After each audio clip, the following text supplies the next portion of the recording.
the legal challenges against his declaration as winner of that presidential election by the Independent National Electoral Commission has been summarily dealt with, not just by the Presidential Election Petitions Court, but also by the Supreme Court, which also serves as Nigeria's constitutional court.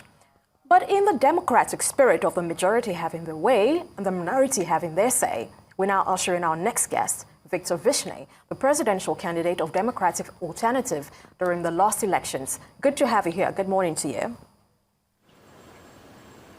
Good morning to you, Victor. Thanks for having me. It's a pleasure to have you here. Good morning. Yeah. Now, you're one of those who has been quite vocal. Thank you very much. It's a pleasure. You've been quite vocal about what you deem irregularities and malpractice within the last general elections. How would you say your views have been received so far? As we know, Inauguration Day is now upon us. Well, I don't know how well it's been received because I have not had any response. My primary call is upon the President and Commander-in-Chief of the Federal Republic of Nigeria, Mr. Alhaji Muhammadu Buhari, and my secondary call is upon Nigerians of goodwill. And what is my call? My call is simple. We are patriotic Nigerians. We are not asking for revolution. We are not asking for arms, people to carry arms. We are not asking for anything untoward.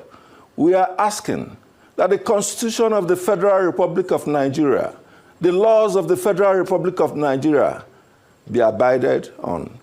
But the President, the fact of the matter, it is not a question of sentiment. The fact of the matter is that Mr. President violated, infracted, transgressed on the laws of the Federal Republic of Nigeria the day of the vote of his voting for the presidential candidate. Whether he did it knowingly, unknowingly, whether he was in covenant with any person, whether it was of his own volition, it doesn't matter. He is the commander-in-chief. He is the most influential Nigerian. He is the president of the Federal Republic of Nigeria. And the law does not respect any person.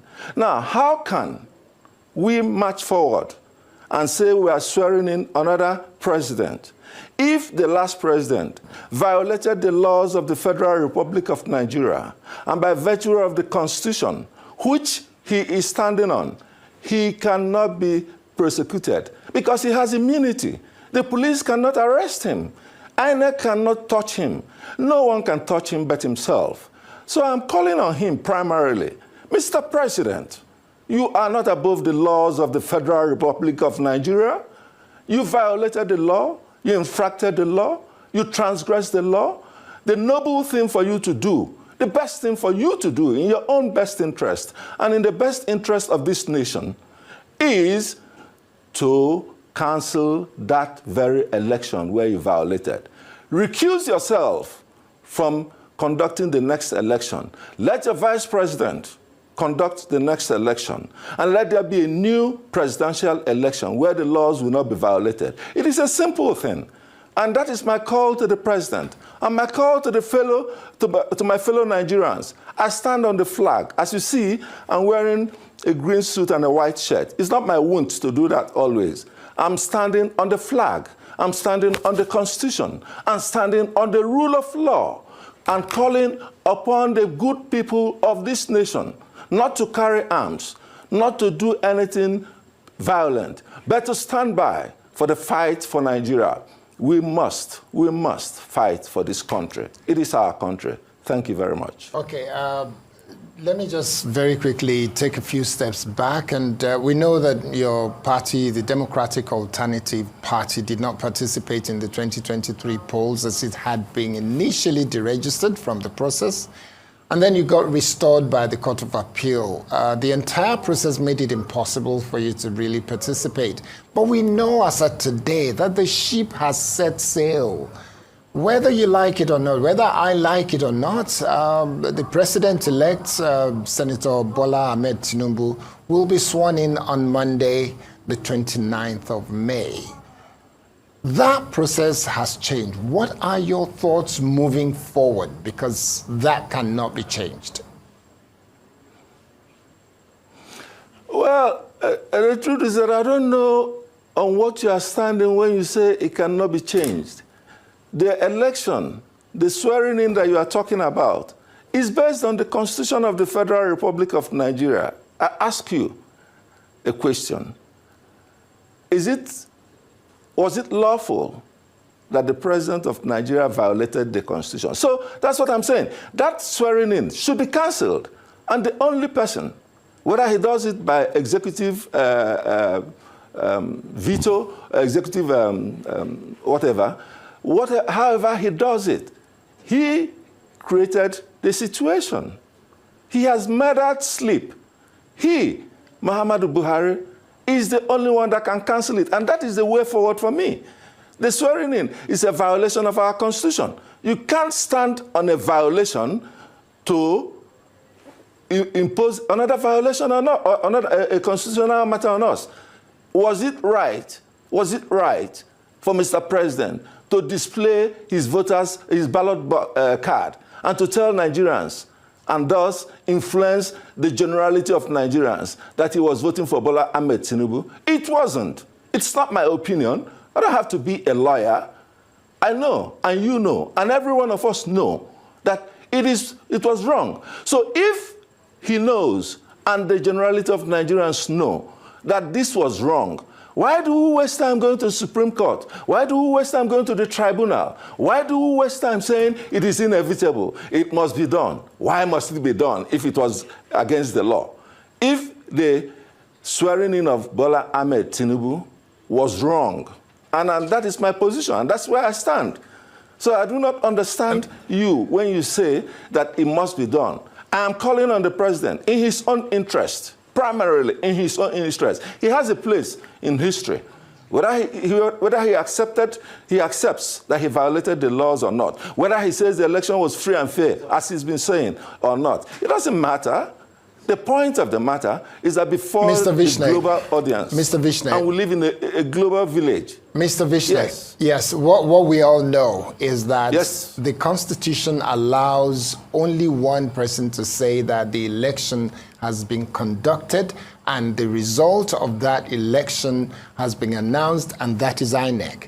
If INEC is found wanting by your party or any other individual, the right of those individuals of that or that political party will be to go to court. And there are parties already in court. We can't discuss their cases until the final decision is there. One of the decisions has been taken in terms of whether Senator Bola Ahmed Tinubu and Mr. Shettima should be not allowed to be sworn in. That has been struck out by the Supreme Court. That means that what they're standing on is what INEC has allowed and what INEC has pronounced as the final result.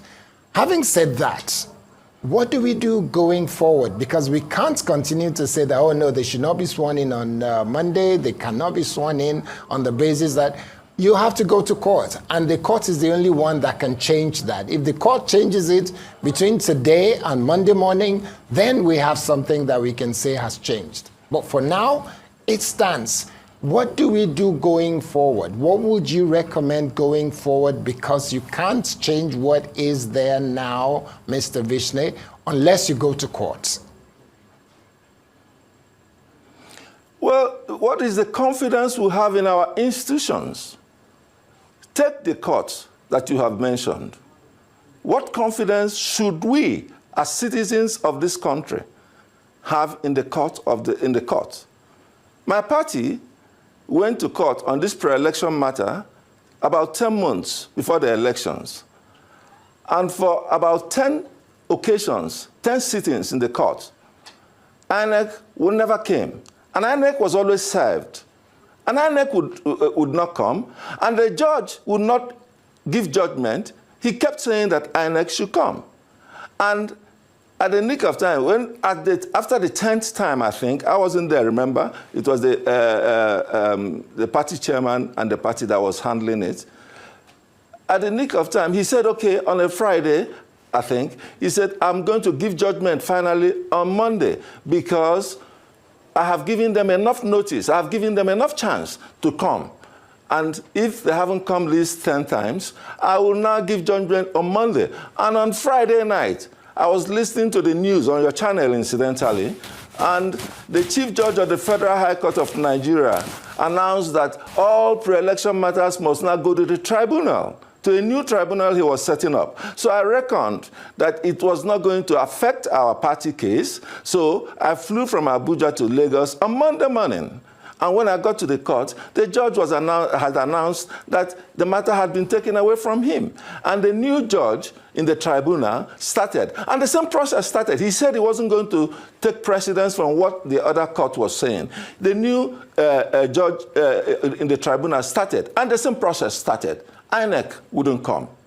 And until the last minute, he now gave the judgment such as he gave. Because I understand. Again, remember, I have said I wasn't there. It was a report that was given to me by my party chairman that on one of the days before in the court, because INEC didn't come, he was saying, why should, I think that was the second time or the third time in the tribunal that INEC wouldn't come. And on that day, he said, okay, they must be forced to come. And then he called for the next case. And when the next case was called, there was a lawyer representing INEC. And he got angry with the lawyer and said, you've been sitting there and you didn't respond all this while. And the lawyer said, I wasn't briefed to come for that case. And blah, blah, blah. At the end of the day, the judge gave his judgment. And he said, you can go to appeal because there was no time. It was not time. All right, back. Mr. Vishney, and he said, you can go to... No, I want to make a point about the judiciary. Sorry, please. Yes, I want us to do it in good time because we don't have a lot of it left. Please, sir. Please finish quickly, so yes. He now said, you can go to appeal. And we went to appeal. And by then, the Supreme Court had given judgment on the Youth Party case on the 2nd of December. So on the 5th of December, we applied. And it's in writing for CTC, for the certified true copy. It wasn't issued to us until the 6th of February, from the 5th of December when we applied to the 6th of February. And you ask that I should have confidence in the court? Why should I? Who put Hope Uzodinma in Imo State? Was that the will of the people or was that the will of the Supreme Court? Why should I have confidence? It is about time that Nigerians rose to the occasion. We don't have confidence in these institutions. All right. We don't have confidence. I don't have confidence in the courts. I'm saying it openly. Right. I don't. Okay. Thank you so much.